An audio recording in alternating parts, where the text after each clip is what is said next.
Hello friends, कल हमने irrigation शुरू किया था जिसमें हमने फर्स्ट चैप्टर को कंप्लीट कर लिया था टोटली।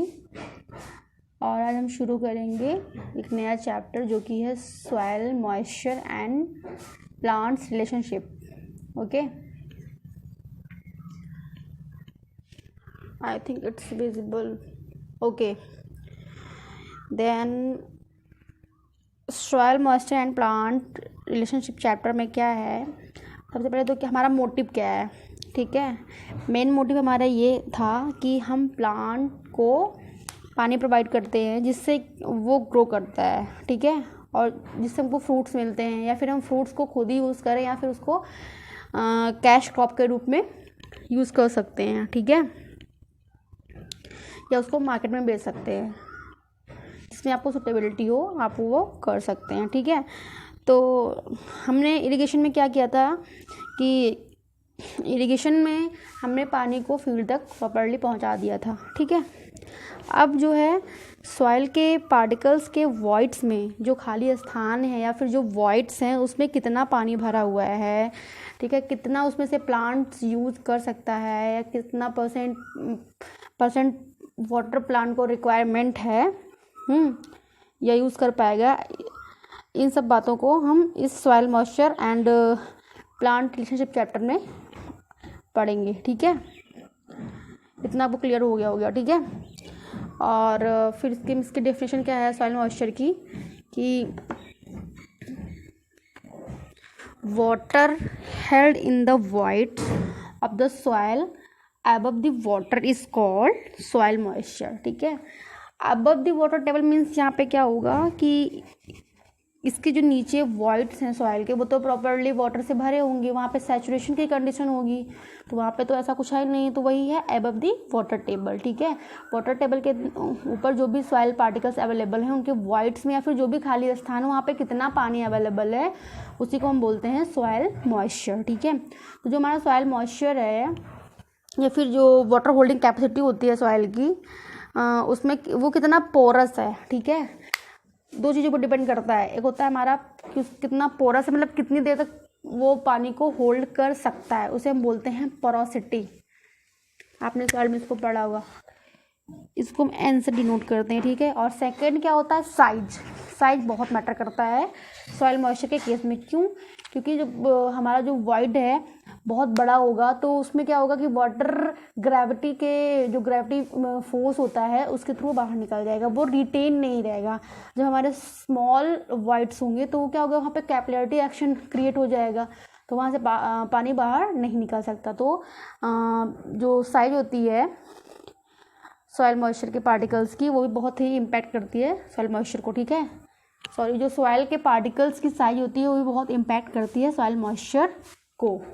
ओके, देन यहाँ पे हम नेक्स्ट देखेंगे, एक होता है कैपिलरी वॉइड्स, एक होता है ग्रेविटी वॉइड्स। ठीक है, मैंने अभी आपको बताया कि कैपिलरी वॉइड्स क्या हैं, ग्रेविटी वॉइड्स क्या हैं। पहले हम सिंपली समझ लेते हैं। जब हमारा जो सॉइल है उसमें जो वॉइड्स हैं, ठीक है, या फिर जो भी खाली स्थान है वो बहुत बड़े बड़े हैं, तो वहाँ पे हम क्या होता है ग्रेविटी एक्शन होता है। लेकिन जब हमारे जो सॉइल के पार्टिकल्स हैं उनके बीच में जो वॉइड से छोटे हैं, या क्या नाम है जो उसके अंदर बीच में जो भी प्लेसेस खाली पड़े हुए हैं वो बहुत ही स्मॉल्स हैं, तो उससे हम क्या बोलेंगे कैपिलरी एक्शन वहाँ पे होगा। ठीक है, तो वही है कैपिलरी वॉइड्स और दूसरा है ग्रेविटी वॉइड्स। ठीक है, एक एक करके इसको हम समझ लेते हैं क्या लिख रखा है इसमें।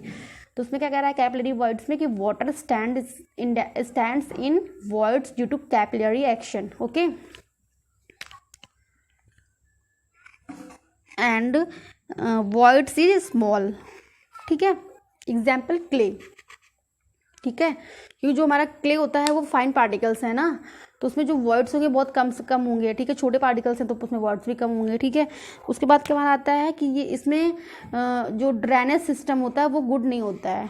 ठीक है, और फिर हम दूसरा लेते हैं ग्रेविटी वॉइड्स। ग्रेविटी वॉइड्स में मैंने आपको बता रखा है कि अगर सॉइल के पार्टिकल्स जो हैं वो दूर दूर है, ठीक है, और उसमें वाइड्स जो बड़े बड़े हैं काफ़ी, तो उसमें वाटर क्या है कि जब तक तो बारिश है या कुछ भी है तो तब तक पानी हमको दिखता रहेगा। उसके बाद जैसे ही सब बारिश का पानी खत्म हो जाएगा वो तुरंत ही वहाँ से ग्रेविटी के थ्रू इजली बाहर निकल जाएगा। ठीक है, इजली फ्लो कर जाएगा। ये है large size voids. Gravity voids के केस में फर्स्ट क्या है, इसमें जो वॉइड्स होते हैं उनकी साइज जो होती है वो लार्ज होती है, ठीक है। और if soil particles have large space they can easily flow, मैंने आपको अभी भी बताया था ये चीज़। और इसका जो एग्जाम्पल है सैंड है, ठीक है। और इसमें जो ड्रेनेज सिस्टम होता है वो बेटर होता है। ये कुछ इसके एडवांटेज और डिसएडवांटेज थे जो दोनों का कंपैरिजन हो गया, ठीक है। फिर हमारा आता है क्लासिफिकेशन सॉइल वाटर। अभी मैंने आपको बताया कि कौन सी सॉइल कितना वाटर को एक्सट्रैक्ट करती है प्लांट के ग्रोथ के लिए, ठीक है। तो उसको वन बाय वन हम उसको समझेंगे, ठीक है। तो क्लासिफिकेशन सॉइल वाटर क्या हो जाएगा, इसमें हमारे 3 टाइप्स के वाटर होते हैं। एक होता है ग्रेविटी वाटर, एक होता है हमारा कैपिलरी वाटर, दूसरा होता है हमारा एक third one is hygroscopic water, ठीक है। पहले आपको हम ओरली बताएंगे, फिर उसके बाद हम एक इसको डिफिनेशन पढ़ेंगे, ठीक है।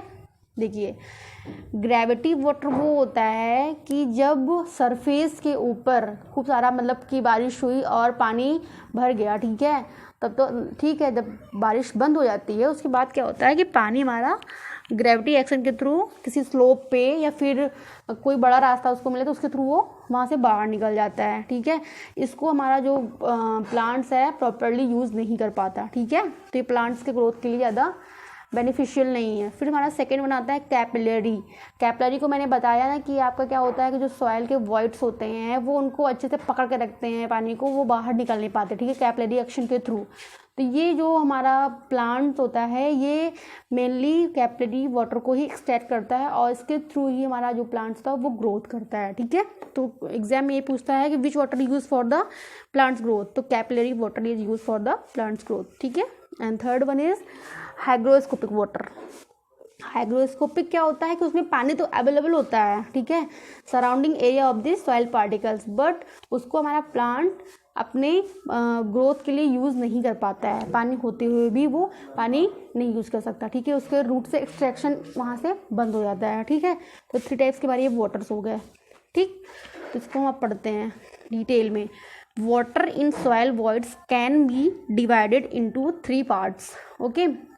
First, gravity water. It is that water which is not held by the soil but drain out under the action of gravity. ठीक है। फिर आता है कि it remains in the soil for a short period of time. ये कुछ दिन तक सॉइल के अंदर बना रहता है, लगभग 1 से 3 दिन तक, ठीक है। मतलब थोड़े टाइम तक इसके अंदर रिटेंशन इसका रहता है सॉइल के पार्टिकल्स के अंदर। इसमें क्या होता है कि अगर पानी जो रिटेन है उसमें, तो इसकी वजह से इसमें नो एयर सर्कुलेशन, इससे हमारी जो क्रॉप्स होती हैं वो उनको हार्म नहीं होता है, ठीक है। तो नो एयर सर्कुलेशन। फिर क्या होता है सेकेंड, कैपिलरी वाटर। ये तो इम्पॉर्टेंट है ही है, इसी का मेन यूज़ ही है पूरे प्लांट्स के ग्रोथ में, ठीक है। Use by plants for his growth because it's retained in the soil after gravity water is drained off. It can absorb by the plant's roots, okay. I think it's clear, okay. Then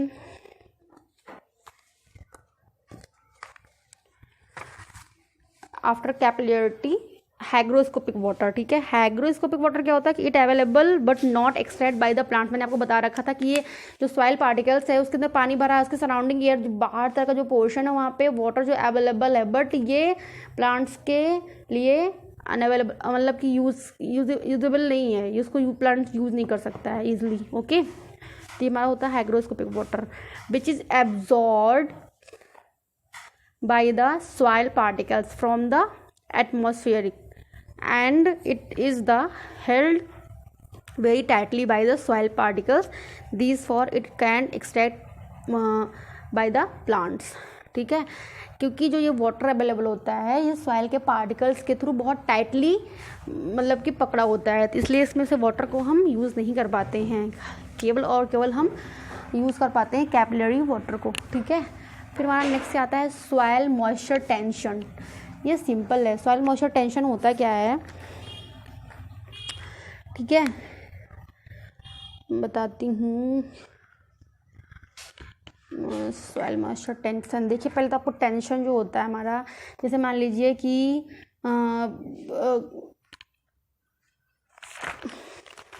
ये हमारा plants है, ठीक है, और यहाँ पे पानी भरा हुआ है, ठीक है, और इसको पूरा पानी भरा हुआ है अच्छा खासा, ठीक है, लबालब पूरा पानी भरा हुआ है, पानी कोई कमी नहीं है, ये प्लांट है। तो इसको जो अपनी ग्रोथ के जो पानी की नीड होगी, ठीक है, अगर यहाँ पे ज़्यादा पानी अवेलेबल है तो इसको जो फोर्स लगाएगा, ज़्यादा फोर्स लगाने की नीड ही नहीं है, क्योंकि यहाँ पे पानी प्रॉपर भरा हुआ है, यहाँ पे मॉइस्चर अच्छा खासा बना हुआ है। अगर यहाँ पे मॉइस्चर कम रहेगा तो इसको फोर्स ज़्यादा लगाना पड़ेगा पानी को एक्सट्रैक्ट करने के लिए। तो यही हमारा होता है सॉइल मॉइस्चर टेंशन। क्या है कि force per unit area that must be exerted in order to extract water from the soil. Okay, I think आपको समझ में आया होगा। फिर क्या है कि हम सॉइल मॉइस्चर टेंशन को मेजर करते हैं एटमॉस्फेरिक प्रेशर में, दैट इज प्रेशर, ठीक है, एक प्रेशर होता है, और फोर्स पर यूनिट एरिया, ठीक है। जो SMT होता है, मतलब कि soil moisture tensor is inversely proportional to moisture content. जब मॉइस्चर, अभी मैंने आपको बताया, जब पानी ज़्यादा होगा तो फोर्स कम लगेगा, ठीक है, तो जब मॉइस्चर कंटेंट हमारा क्या होगा, ज़्यादा होगा, ठीक है, तो हमारा जो सॉइल मॉइस्चर टेंशन है वो कम लगेगा, ठीक है। Then it is a vice versa, ठीक है। और जो इसकी वैल्यू होती है सॉइल मॉइस्चर टेंशन की, वो 1/10 से 1/3 एटमॉस्फेरिक प्रेशर तक लाई करता है। ओके, नेक्स्ट क्या है कि soil moisture stress. Soil moisture stress is nothing that it is only the summation of SMT and osmotic pressure, मतलब कि soil moisture tension plus osmotic pressure को हम बोलते हैं सॉइल मॉइस्चर स्ट्रेस। ओके, और ये जो हमारा जो वैल्यू था, एक देखिए हमारा एक ये है जो वैल्यू थी हमारी 1/10 ATM टू 1/3 ATM, ये क्ले के लिए है, और ठीक है, आई थिंक यहाँ तक एक क्लियर हो गया है। नेक्स्ट जो हमारा है टॉपिक वो है सॉइल मॉइस्चर कांस्टेंट्स, ठीक है, इसको हम एक डायग्राम के थ्रू कन्फर्म करेंगे, फिर क्लियर करेंगे। इसमें जो जितने भी सारे टर्म्स दे रखे हैं और जितनी भी ये लिमिट्स दे रखी हैं क्या हैं कैसे हैं, इनको एक हम फिगर के थ्रू ही समझ पाएंगे, ठीक है। तो आइए हम देखते हैं इसको। इसमें क्या है कि सबसे नीचे इसमें दे रखा है सॉइल, ठीक है, ये सॉइल सॉलिड्स है, तो इसमें ढेर सारे सॉइल के पार्टिकल्स भी होंगे जो कि आपस में एकदम पास होंगे, ठीक है। और इन सॉइल्स में क्या हुआ, पानी भरा हुआ है, ठीक है, मॉइस्चर कंटेंट जो अवेलेबल है। तो ये इसका जो इतने का मीन क्या है कि सॉइल के पास पानी तो है बट वो पानी प्लांट तक नहीं जाने देगा। इट मीन्स कि मॉइस्चर कंटेंट के होते हुए भी प्लांट्स को यहाँ से पानी नहीं मिल सकता अपनी ग्रोथ के लिए, ठीक है, ये इसका मतलब हुआ। तो जो ये मॉइस्चर कंटेंट है, ऐसे मॉइस्चर कंटेंट को हम बोल देते हैं हाइग्रोस्कोपिक वाटर, ठीक है। और जो ये मॉइस्चर कंटेंट की जो लिमिट है उसको हम बोल देते हैं विल्टिंग पॉइंट। इस पॉइंट पर जो पौधे होते हैं, अगर यहाँ तक पानी आ गया तो पौधे क्या होते हैं, सूखना शुरू हो जाते हैं, ठीक है, वो विल्ट कर जाते हैं, मुरझा जाते हैं, ठीक है। उसके बाद हमारा क्या आता है, कैपिलरी वाटर, ठीक है, इसको मैं आपको बता रही हूँ, वेट एक पेज लेती हूँ उसके थ्रू मैं बताती हूँ। वेट, ये जो हमारा क्या है, ये हमारा सॉइल है, ठीक है, और जो इसके सराउंडिंग पार्टिकल्स में पानी भरे हुए हैं ये हमारे क्या हो जाएंगे, ये हाइग्रोस्कोपिक वाटर हो जाएंगे, ठीक है। और ये कुछ बड़े बड़े से वाइड्स हैं, ऐसे ऐसे मान लीजिए वाइड्स हैं, ठीक है। देन इसको हम बोल देंगे लार्ज वाइड्स। और जो ये कुछ से ब्लैक से फ्रेगमेंट्स में बना रही हूँ ऐसे ऐसे, ये जो हमारा है क्या है, ये स्मॉल वाइड्स, या फिर हमारा हो जाएगा कैपिलरी वाइड्स। ओके, तो कैपिलरी वाटर क्या होता है कि जैसे कि ये एक हमारा देख लीजिए यहाँ पे जो लार्ज वाइड, इसमें क्या हुआ कि बारिश हुई या फिर पानी हमने डाला, इरिगेट किया फील्ड को मैंने अपने, जब तक तो हम इरिगेट कर रहे हैं तब तक तो इन वॉइड्स में पानी अवेलेबल रहेगा, ठीक है। बट जब पानी का हम प्रोवाइड करना उसको बंद कर देंगे तो ये क्या हो जाएगा कि ग्रेविटी के फोर्स के कारण ये पानी बाहर निकल जाएगा, ठीक है। बट जो स्मॉल वॉइड्स हैं इसमें पानी कंटिन्यूसली बना रहता है, ठीक है। अब हम ये तो नहीं बोल सकते हैं कि हाँ कि कैपिलरी वॉइड्स के थ्रू 100% प्लांट को पानी मिलता रहेगा, ठीक है, ऐसा हम नहीं बोल सकते हैं, ठीक है। बट हाँ, जो पानी मेनली मिलता है प्लांट्स को वो कैपिलरी वाटर के थ्रू ही मिलता है, क्योंकि ग्रेविटी वाटर तो निकल जाता है और हाइग्रोस्कोपिक वाटर से तो कोई मतलब ही नहीं है, ठीक है। यही है इस फिगर में, देखिए, आई थिंक आपको समझ में आ गया होगा। तो जो इसके ऊपर जो वाटर अवेलेबल होता है उसको हम बोलते हैं कैपिलरी वाटर, ठीक है। जो स्मॉल वर्ड्स में वाटर अवेलेबल होते हैं, और जैसे कोई बोल भी रहा है भाई इधर से पानी निकल जाए, लेकिन क्या होगा कि वर्ड्स इतने स्मॉल है कि प्रेशर के कारण पानी निकल नहीं सकता है बाहर, तो वो हमारा कैपिलरी वाटर हो जाएगा। उसको ही प्लांट्स अपनी ग्रोथ के लिए यूटिलाइज करता है, ठीक है। नेक्स्ट क्या है हमारा ग्रेविटी वाटर। क्या होता है ग्रेविटी वाटर? Is nothing. मैंने आपको बताया कि जब हम अपने फील्ड में या प्लांट्स में पानी को डालते हैं तो वो देखने के लिए तो सरफेस पे अवेलेबल रहता है, बट क्या उसको प्लांट यूज कर पाता है? करता है, बहुत कम करता है, ठीक है। ये नहीं कि हाँ उसी से प्लांट का ग्रोथ हो रहा है। तो वो पानी, जब हम पानी को जहाँ से सोर्स से पानी आ रहा है उसको पानी देना हम बंद कर देंगे तो क्या हो जाएगा कि थोड़े टाइम बाद वो पानी वहाँ से निकल जाएगा बाहर ग्रेविटी फोर्स के थ्रू, ठीक है। तो हमारा ग्रेविटी वाटर हो जाएगा। अभी देखिए कि एक होता है अवेलेबल मॉइस्चर कंटेंट, एक होता है रेडली अवेलेबल मॉइस्चर कंटेंट। तो जितना पानी, एक तो पहले तो ये ग्रेविटी वाटर की जो यहाँ से लेकर और हाइग्रोस्कोपिक वाटर के पहले तक का जो ये इतना स्पेस है ये हमारा हो जाएगा अवेलेबल मॉइस्चर कंटेंट, ठीक है, जो हमेशा अवेलेबल रहता है। लेकिन उसमें से भी जो रेडली तुरंत के लिए अवेलेबल है प्लांट्स के लिए उसे हम बोलते हैं readily available moisture content, okay. तो इतनी तो आपको लिमिट्स क्लियर हो गई, ठीक। उसके बाद क्या है कि हमारा फील्ड कैपेसिटी क्या होता है, ऑप्टिमम मॉइस्चर कंटेंट क्या होता है, ठीक है। एक ऑप्टिमम मॉइस्चर कंटेंट क्या होता है उसको m0 से हम डिनोट करते हैं। उसके बाद हमारा एक सैचुरेशन कैपेसिटी क्या है, विल्टिंग पॉइंट क्या है, ये सब हम एक एक करके इसको समझ लेते हैं, ठीक है। सैचुरेशन कैपेसिटी क्या होगी कि जब हम अपने फील्ड में पानी डालते हैं तो वहाँ पे जितने भी वर्ड्स होते हैं वो प्रॉपरली भर जाते हैं, ठीक है। जब सारे वर्ड्स प्रॉपरली भर गए तो उस कंडीशन को बोल देते हैं सैचुरेशन कैपेसिटी, ठीक है। अब क्या होगा कि जब अरे ग्रेविटी जो हमारा वाटर था, जो उनके वॉइड्स थे बड़े बड़े सारे, वो पानी से भर जाएंगे तो उसको हम उस लिमिट को क्या बोल देंगे, उस वहाँ तक की लिमिट को बोल देते हैं फील्ड कैपेसिटी, ठीक है। और जब सॉइल के अंदर सारे जो कैपिलरी वॉइड्स हैं वाटर से प्रॉपरली हमारे जब भर जाते हैं तो उसको हम बोल देंगे फील्ड कैपेसिटी बोल देते हैं। ये कैपिलरी वाले के लिए था, सॉरी। यहाँ क्या हो जाएगा कि जब हम सॉइल के अंदर जितने भी ग्रेविटी वॉइड्स हैं उनको वाटर से प्रॉपरली फिल कर देते हैं तो उसे बोल देते हैं सैचुरेशन कैपेसिटी, ओके। और नेक्स्ट क्या है हमारा OMC। OMC क्या होता है कि ऑप्टिमम मॉइस्चर कंटेंट, वो पॉइंट होता है या फिर वो लिमिट होती है जिसके ऊपर या फिर जिससे ऊपर जो प्लांट है इजीली वाटर को एक्सट्रैक्ट कर सकता है, ठीक है, अपनी ग्रोथ के लिए यूज़ कर सकता है, वो होता है ऑप्टिमम मॉइस्चर कंटेंट।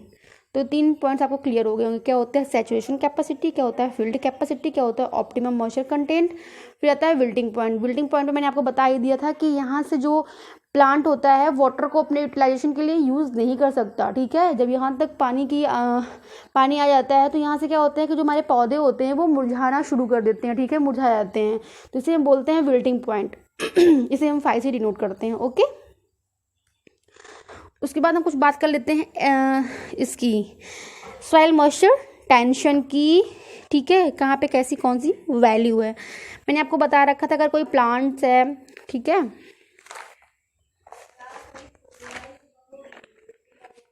ये बताया था यहाँ पे, जैसे कोई प्लांट्स है और इस एरिया में पानी भरा हुआ है प्रॉपरली। अब इसकी जो कंडीशन है उसने पहले दे रखी है कि सैचुरेशन कैपेसिटी। तो जब सैचुरेशन बोल रहा है तो इट्स मीन्स कि इसके जो वाइट्स हैं पूरा वाटर से प्रॉपरली फिल हुए हैं, ठीक है। तो क्या होगा कि जो ये हमारा प्लांट है इसको कम ही फोर्स लगाना पड़ेगा, ठीक है। इससे क्या होगा पानी को एक्सट्रैक्ट करने के लिए। तो इससे क्या होगा कि जो हमारा सॉइल मॉइस्चर टेंशन होगा at the point of saturation capacity it is 0 ATM। Okay, कभी कभी एग्जाम में पूछ लेता है कि सैचुरेशन कैपेसिटी पे SMT की वैल्यू क्या होगी, विल्टिंग पॉइंट पे SMT की वैल्यू क्या होगी, ठीक है, फील्ड कैपेसिटी पे क्या होगी वैल्यू। तो इसको आपको याद रखना नेसेसरी है, ठीक है। फिर क्या होता है कि हमारा जो ये पॉइंट है हमारा फील्ड कैपेसिटी पे SMT की वैल्यू क्या होगी, 1/10 से 1/3 ATM तक होती है ये वैल्यू होती है, सॉरी। फिर क्या है हमारा नेक्स्ट की विल्टिंग पॉइंट पे क्या होगा, उसको ज़्यादा फोर्स लगाने की नीड पड़ेगी, बहुत ज़्यादा, ठीक है, क्योंकि यहाँ पे पानी तो है बट वो यूज़ नहीं हो पा रहा है। तो यहाँ पे SMT की जो वैल्यू होगी वो जाएगी 7 से 32 ATM, ठीक है। So remember this all SMT values. Okay, तो हमें लगता है फिगर तो आपको अच्छे से समझ में आ गया होगा। ओके, ये तो यहाँ तक कंप्लीट हो गया हमारा, ठीक है। तो इसको आप एक बार दोबारा से देखेंगे तो सारी चीज़ें अच्छे से आपको क्लियर हो जाएंगी जो भी नहीं हुई होंगी, ठीक है। नेक्स्ट हम लेंगे अपना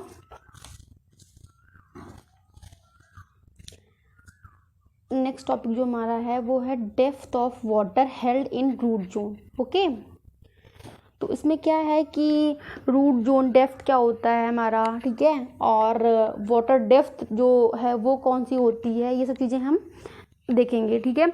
और ये जो टॉपिक है ये बहुत ही कंफ्यूजिंग है, तो इसको आप प्लीज़ अच्छे से कॉन्सेंट्रेट होके देखिएगा, ठीक है। इसको एक फिगर के थ्रू आपको हम समझाएंगे तो आपको सारी चीज़ें अच्छे से क्लियर हो जाएंगी। So don't worry about that, और आप अच्छे से इसको समझिए, ठीक। इसमें क्या होता है कि जैसे कि मान लीजिए कि हम अपने फील्ड में गए, ठीक है, वहाँ पे एक प्लांट लगा हुआ है और जो उसकी जो रूट जोन है, रुकिए, अच्छा हम एक पेपर के थ्रू आपको उसको बताते हैं, वेट। एक ये प्लांट है, ठीक है, ये इसकी क्या है, रूट्स हैं। इसको आप खजूर का भी पेड़ मान सकते हो, ठीक है। ओके,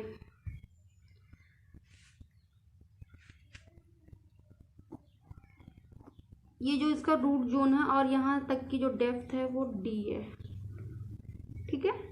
और जो ये फील्ड है उसका जो एरिया है हमारा A, ठीक है।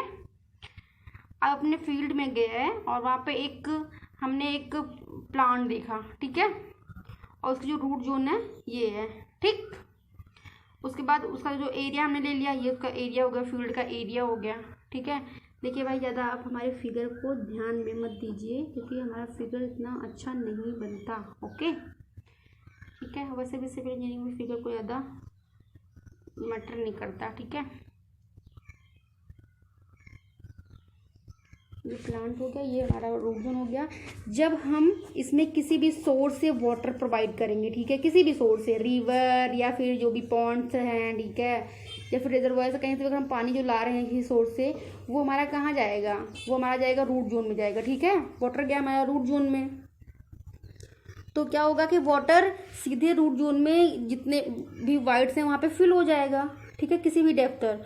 वो हम एक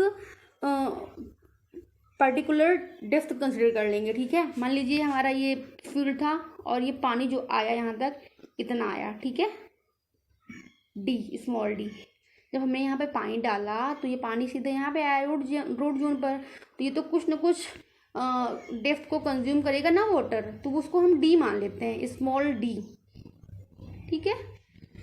और जो मैंने जो ये फील्ड था उसकी एरिया को एक कंसिडर कर लिया था और उस पर मैंने जब पानी डाल दिया, पानी बिछा दिया। मान लीजिए हम इसको नहीं समझ पा रहे थे, देखिए एक हमारा ये क्या है, या एक फील्ड ले लीजिए या फिर इसको ट्रे, अगर हम किसी ट्रे में या किसी प्लेट में पानी डालते हैं तो कुछ ना कुछ तो डेप्थ कंज्यूम करेगा ना, ये तो क्लियर है इतना। तो वही है कि हम किसी फील्ड में जिसका एरिया जो है A है, अगर वहाँ पे हम पानी डालते हैं तो वो कुछ ना कुछ तो डेप्थ कंज्यूम तो करेगा ही करेगा। और उसके पहले की जो डेप्थ थी हमारी कैपिटल D, ठीक है, कैपिटल D हो गई रूट जोन तक, ठीक है।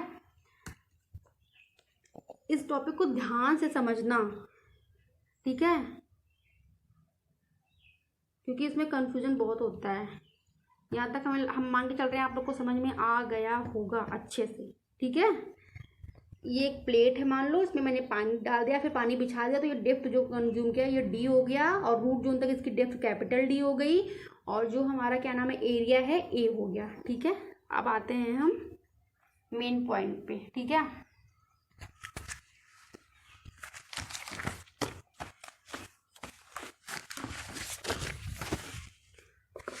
क्या बोल रहा है कि for ease in calculation water present in voids of the soil needs to be express as a depth of water.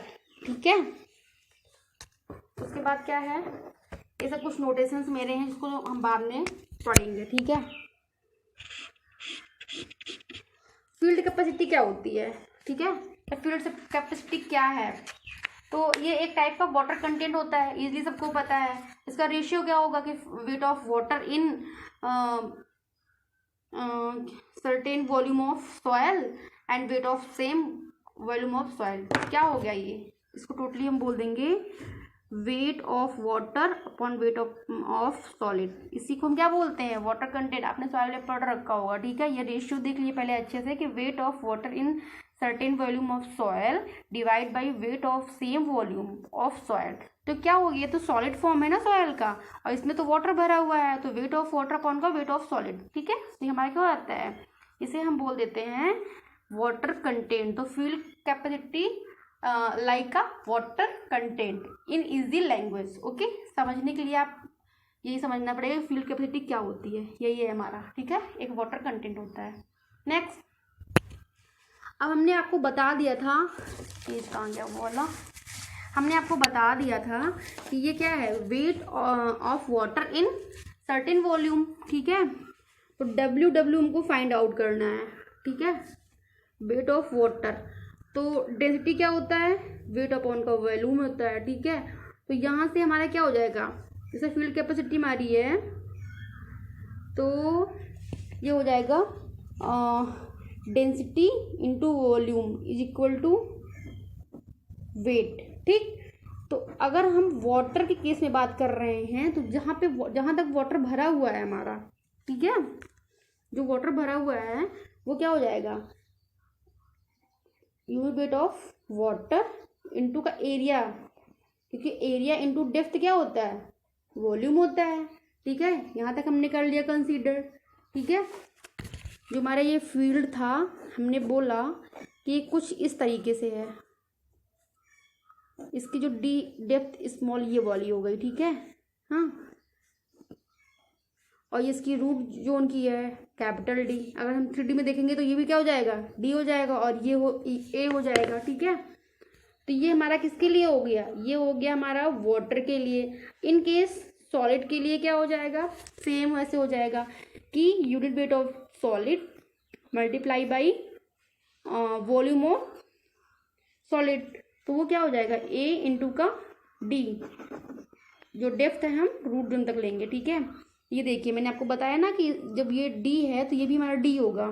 ठीक है, डी इंटू ए इतना निकल आया। ठीक है, जब इसको हम सब काट पीट कर देंगे तो जो हमारा फॉर्मूला निकल के आएगा डेप्थ ऑफ वाटर की, वो निकल के आएगा small d is equal to gamma d upon का गामा डब्ल्यू और डी इंटू का एफ सी। ठीक है, ये हमारा हो जाएगा जनरलाइज फॉर्मूला।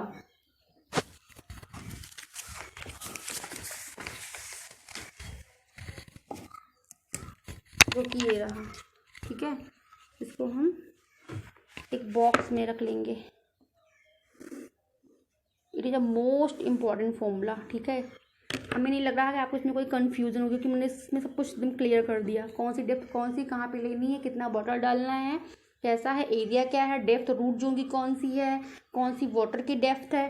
तो आई थिंक आपको क्लियर तो हो गया होगा अच्छे से। ठीक है, कोई कन्फ्यूजन तो नहीं होगी। ठीक है, ये आपको फॉर्मूला निकल के आ गया यहाँ पे, ये हमारा जनरलाइज फॉर्मूला बन गया। ठीक है,